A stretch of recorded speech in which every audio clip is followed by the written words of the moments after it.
13.2. Ang ampere ko sa battery is 19. Pinapasok niya yan sa battery, 20 amperes. Ang LJoy ko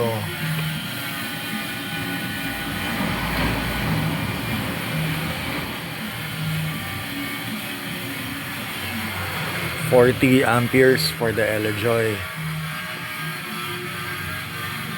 21 amperes for the battery. So kalahati.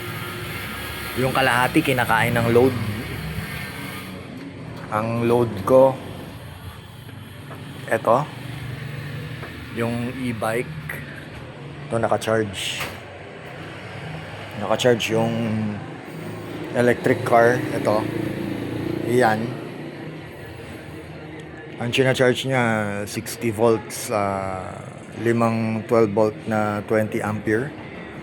60 volts naka-series. Tapos andito siya, pumapalo ng 40. Si LJoy 40, and then ulit 21 pa rin. 13.2 ang battery.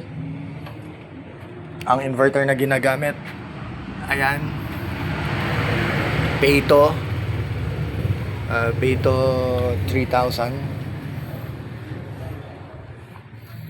Ang load ko